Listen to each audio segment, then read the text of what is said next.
بڑا نشہ ہے. اگر انسان جان لینا کہ میرا رب ہر چیز پر قادر ہے تو خدا کی قسم ہماری پریشانیاں، ٹینشنز، انزائٹی سب ختم ہو جائے گی.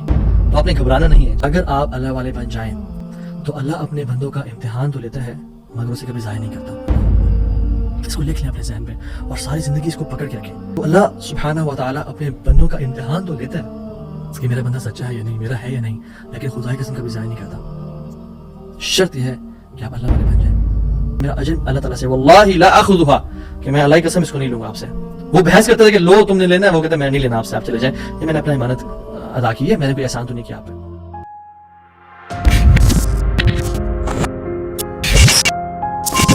بڑا نشہ ہے. اگر انسان جان لینا کہ میرا رب ہر چیز پر قادر ہے تو خدا کی قسم ہماری پریشانیاں، ٹینشنز، انزائٹی سب ختم ہو جائے گی.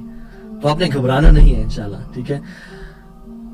اگر ایک چیز زندگی میں آپ کی ہے جو اس لیسن کا جو ہے نا، آج کے سبق کا جو آج کے جو اس پوڈ کاسٹ شو کہہ لیں اس کو آپ، اس کا جو کرکس ہے وہ یہ ہے: اگر آپ اللہ والے بن جائیں تو اللہ اپنے بندوں کا امتحان تو لیتا ہے مگر اسے کبھی ضائع نہیں کرتا. اللہ اکبر. اس کو لکھ لیں اپنے ذہن پہ اور ساری زندگی اس کو پکڑ کے رکھیں. اگر آپ اللہ والے بن جائیں تو اللہ سبحانہ و تعالیٰ اپنے بندوں کا امتحان تو لیتا ہے کہ میرا بندہ سچا ہے یا نہیں، میرا ہے یا نہیں، لیکن خدا کی قسم کبھی ضائع نہیں کرتا. شرط یہ ہے کہ آپ اللہ والے بن جائیں اور نیت صاف ہونی چاہیے. تو میں آپ سے نا آج 3 بیسک پرنسپلز کی بات کروں گا کہ آپ نے اپنی لائف میں کرنا کیا ہے. پہلی چیز نیت صاف کرنی ہے. اگر آپ اللہ والے بن جائیں اور اپنی نیت آپ صاف کر لیں، اللہ تعالیٰ آپ کو کبھی ضائع نہیں کرے گا. صحیح بخاری کی حدیث ہے، بنی اسرائیل کا واقعہ ہے، اوتھینٹک صحیح بخاری کی حدیث ہے. ایک شخص اس کو 1000 دینار چاہیے تھے، 1000 دینار چاہیے تھے. وہ شخص کے پاس گیا اپنے جاننے والے کے پاس اور کہا کہ مجھے 1000 دینار چاہیے. تو اس نے کہا کہ ٹھیک ہے میں تجھے دے دوں گا، بس تو ضامن ایک لیا جو اس کی ضمانت ہے اور گواہ لیا، میں تمہیں دے دوں گا، مجھے پرابلم نہیں ہے. وہ شخص مسکین تھا، کوئی اس کے جاننے والا نہیں تھا لیکن اللہ والا تھا. وہ اس نے کہا دیکھ میری بات سن، میرا ضامن بھی اللہ ہے اور میرا گواہ بھی اللہ ہے. میں اللہ کو گواہ بنا کے کہہ رہا ہوں کہ میں تمہیں واپس کروں گا. اس کو اس بندے کی تقوی پہ یقین آیا اور اس نے کہا کہ چلو میں دے دیتا ہوں، یہ اللہ کو گواہ بنا رہا ہے، اتنا بڑا جھوٹا تو نہیں ہوگا. اور یہاں پہ آئے پاز میرے بھائیوں بہنوں، پاکستان کے لوگوں، انڈیا، بنگلہ دیش، جہاں سے بھی لوگ دیکھ رہے ہیں، اللہ کا نام لے کے نہ کبھی کسی کو دھوکہ نہ دو. ویسے بھی دھوکہ کسی کو نہیں دینا چاہیے لیکن اسپیشلی اللہ کی قسم کھا کے یا اللہ کا نام لے کے کسی کو دھوکہ نہ دو. یاد رکھیں جو اللہ کا نام لے کے سچ بولتا ہے نا، اللہ تعالیٰ اس کی غیبی خزانوں سے مدد کرتا ہے. اور جو اللہ کا نام لے کے دھوکہ دیتا ہے لوگوں کو، اللہ اس کو تباہ و برباد کر دیتا ہے. تو اس شخص نے کیا کیا؟ اس نے کہا کہ میرا ضامن بھی اللہ ہے، میرا گواہ بھی اللہ ہے. تو اس نے دے دیا. اس نے کہا میں تجھے اللہ کے اس نام پہ تجھ پہ میں ٹرسٹ کرتا ہوں. یہ شخص پیسے لے کے اس نے کاروبار کرنا تھا، یہ چلا گیا. یہ جب کشتی پہ بیٹھا، سوار ہوا، دوسری طرف ادھرا، اپنا کام شام کیا، واپس آیا. جو دن اور جو مقرر وقت آیا ہوا تھا، جب وہ کشتی پہ آیا واپس، ایک سمندر کے پار یہ شخص تھا، تو جو لاسٹ کشتی تھی وہ نکل گئی. یہ سر پکڑ کے بیٹھ گیا کہ میں نے تو آج وعدہ کیا تھا اور اللہ کو ضمانت دار بنایا تھا اور گواہ بنایا تھا. اب اگر میں آج اس تک مال نہیں پہنچا تو وہ کیا سوچے گا میرے بارے میں، اور اس کا تو ٹرسٹ اٹھ جائے گا، یعنی کہ میں نے اللہ کے نام میں جھوٹ بولا اسے. تو آخر کشتی چلی گئی. تو اس کے بعد تو کشتی نے اس نے جانا نہیں تھا. تو اس نے کیا کیا کہ یا اللہ میں نے تجھے ضمانت دار بنایا اور تجھے میں نے گواہ بنایا، تو تیرا کام ہے اس مال کو پہنچانا.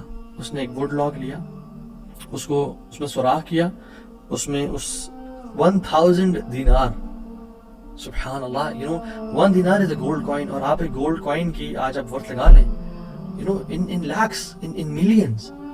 اس نے کیا کیا؟ اس کو اس ووڈ لاگ میں ڈالا، پرچی لکھی اور اس میں ڈال کے نا بسم اللہ پڑھ کے آگے بہا دیا کہ اللہ تجھے میں نے ضمانت دار بنایا، تجھے میں نے گواہ بنایا، اب تیرا کام ہے اس کو. یہ شخص یہاں ویٹ کر رہا تھا اور یہ شخص اپنا مال لینے کا یہاں انتظار کرتا تھا، اور یہ شخص یہاں پہ کھڑا تھا، اس نے مال کو دے دیا. اور سبحان اللہ، اللہ تعالیٰ نے کیسا قادر ہے، کیسا قدیر ہے، اس نے اس ہواؤں کو رخ پھیر دیا. اور وہ بندہ وہاں انتظار کر رہا تھا. اس کے بندے کے پاس وہ ووڈ لاگ پہنچا اور اس نے اس کو دیکھا، اس میں پرچی تھی اور پرچی نکالی، اس کو کھول کے دیکھا کہ اس کے 1000 دینار تھے. وہ بڑا حیران ہوا کہ یہ مجھ تک کیسے پہنچے.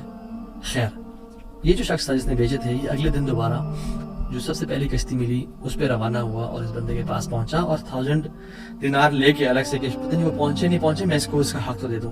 اس نے کہا کہ یہ تمہاری امانت, معذرت تھوڑی تاخیر ہو گئی مجھ سے. کہتے تو کل تم نے مجھے پیسے نہیں بھیجے؟ کہتے میں نے بھیجے. پھر اس نے کہا جس رب پہ تم نے توکل کیا ہے نا, جس رب کو تم نے ضمانت دار بنایا تھا, اس رب نے تیرا مال مجھ تک پہنچا دیا, مجھے اس مال کی ضرورت نہیں ہے. ہم کیوں بات باتیں پریشان ہوتے ہیں؟ کیا کمی ہے ہماری زندگی میں؟ شاید توکل کی کمی ہے, قرآن پڑھنے کی کمی ہے, عبادات کی کمی ہے, حلال اور حرام کی پرواہ کرنے کی کمی ہے, نظروں کی حفاظت کرنے کی کمی ہے. ہماری زندگی میں کچھ کمی ہے جس کی وجہ سے ہم اللہ تعالیٰ کے اس اللہ تعالیٰ کے ناموں کی وجہ سے ہم we are not living to our fullest. اللہ تعالیٰ کے نام جس کی جو مسلمان جانتا ہو کہ میرا رب میں یہ کوالٹیز ہیں اور یہ تو صرف 3 ہیں اور ہزاروں ہیں اس کے علاوہ, وہ کیسے بات باتیں پریشان ہو سکتا ہے؟ وہ کیسے انزائٹیز اور پریشانی سے گزر سکتا ہے؟ اس کو پتہ ہے کہ میرا رب ہر چیز پر قادر ہے. قل هو القادر على ان يبعث عليكم عذابا من فوقكم, وہ قادر ہے کہ اس بات پہ کہ تم پہ عذاب لے آئے. ان المتقین فی جنات ونہر فی مقعد صدق عند ملیک مقتدر. عند ملیک مقتدر, وہ مقتدر بھی ہے, وہ ہر چیز پر قادر ہے. تبارک الذی بیدہ الملک وهو على كل شیء قدیر. وهو على كل شیء قدیر, وہ قادر بھی ہے, قدیر بھی ہے, مقتدر بھی ہے. تو پریشانی کس بات کی ہے جب ہمارا رب ہے اور وہ ہر چیز کو کنٹرول کر سکتا ہے, اور ہم اگر اللہ والے بن جائیں تو پھر آپ یقین جانیں کوئی مسئلہ نہیں رہے گا. ہر پریشانی کو وہ آسانی میں ایسے بدل سکتا ہے. اس نے صرف کون کہنا ہے وہ بدل جائے گا, صرف ہماری نیت صاف ہونی چاہیے. نمبر 1. اور number 2, second principle to live a wonderful life and to live a happy life is, جو بھی نیکی کریں اس کی اجر کی امید صرف اللہ سے رکھیں. پھر دیکھیں اللہ کی قدرت کے مناظر کیسے دکھاتا ہے آپ کو. پہلی پرنسپل کیا تھا؟ اپنی نیت کو ہمیشہ صاف رکھیں, اللہ تعالیٰ کے لیے کام کریں, جھوٹ نہیں بولنا, دھوکہ نہیں دینا, فریب نہیں کرنا. ہم نے اللہ کے لیے اپنے ہر کام کو کرنا ہے, اللہ کی رضا کے لیے کرنا ہے. دوسری چیز, نیکی کے اجر کی امید صرف اللہ سے رکھنی ہے ہم نے. اور پھر دیکھیں اللہ تعالیٰ کیسے آپ کے دروازے کھول دیتا ہے. ایک میں آپ کو سچا واقعہ سناتا ہوں کہ اگر انسان اگر نیکی کرے نا کسی کے ساتھ, یا اللہ تعالیٰ کے سامنے نیکی کرے, تو لوگوں سے امید رکھے لوگ مجھے واہ کریں, بڑا نیک انسان ہے, بڑا دین کا کام کر رہا ہے, بڑا عبادت گزار ہے, یا بڑا نہ, صرف اللہ سے امید رکھیں. یہ 9 ہجری کی بات ہے, اور اس میں ایک کتاب لکھی گئی جزرات الذہب فی اخبار من الذہب, اور اس میں ایک شخص کا واقعہ آتا ہے, ابو بکر بن عبد الباقی کا رحمہ اللہ. نوجوان تھے بالکل, انہوں نے وہ بیت اللہ گئے, اور جب وہاں گئے تو انہوں نے اپنا سارا فریضہ سر انجام دیا. کچھ دن گزرے تو وہ he was not very rich, ان کا راشن جو تھا وہ ختم ہو گیا. اور جب راشن ختم ہوا تو بھوک اور پیاس کا عالم. مکہ کے ایک دن گلی میں جا رہے تھے تو ان کو نا ایک پیکٹ ملا. انہوں نے اس پیکٹ کو اٹھایا, تھوڑا ہیوی تھا وہ. انہوں نے کہا چلو میں کمرے میں جاتا ہوں اور دیکھتا ہوں کیا ہے اس میں. کمرے میں گئے تو ایک ایسا ہار تھا جو کہتے ہیں میں نے آج تک نہیں دیکھا تھا. It was very unique, it was very precious. کہتے ہیں کہ میں بڑا حیران ہوا کہ کس کا ہوگا.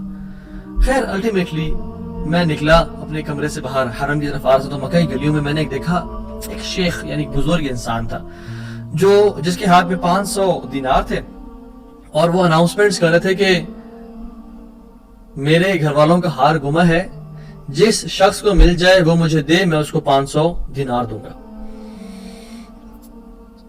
ابو بکر رحمہ اللہ نے سوچا کہ میرے پاس تو پیسے نہیں ہیں, میرے پاس تو راشن نہیں ہے, میں تو بھوک پیاس کا عالم ہے, تو میں اس کو ہار دوں گا, اس سے پیسے لے لیتا ہوں, چلو دیکھتے ہیں. ان بزرگ کا ہاتھ پکڑا اور کہا میرے کمرے میں چلیں آپ میرے ساتھ. کمرے میں گئے تو کہا آپ سے 3 سوال ہیں, آپ اس پیکٹ کی نشانی بتائیں, جس چیز سے اس پیکٹ کو باندھا گیا اس کی نشانی بتائیں, اور اس ہار کی نشانی بتائیں. صرف 3 نشانیاں بتا دیں, میں آپ کو وہ دے دوں گا. جیسے ہمیں کوئی چیز ملے تو ہم کہتے ہیں کہ آپ یہ 3, اور اگر کوئی انسان کھوٹا ہوتا ہے نا تو وہ کہتے ہیں مجھے 50 نشانیاں بتائیں یا مجھے 60 نشانیاں بتائیں, اور کوشش کرتے ہیں ایک نہ ایک غلط بتا ہی دے گا تو ہار میرا ہو جائے گا. لیکن یہ وہ سنسیئر. انہوں نے کہا 3 نشانیاں. پیکٹ کیسا ہے, اس کو کسی سے باندھا گیا, اور اس کا ہار کیسا ہے. تو انہوں نے کہا پیکٹ ریشم کا ہے. انہوں نے کہا بالکل ٹھیک ہے آپ نے. انہوں نے کہا کہ جو پیکٹ جس چیز سے پیکٹ کو باندھا گیا ہے وہ بھی ریشم کا دھاگا ہے. انہوں نے کہا بالکل ٹھیک ہے آپ نے. اور تیسرا چیز کا انہوں نے کہا اس میں 30 نگ لگے ہوئے ہیں اس ہار میں. انہوں نے اس 16 سال کو دیکھا 1 2 3 4 5 6 30 کمپلیٹ, یہ آپ کا ہار. تو انہوں نے کہا یہ 500 آپ کے دینار. کہتے نہیں مجھے نہیں چاہیے.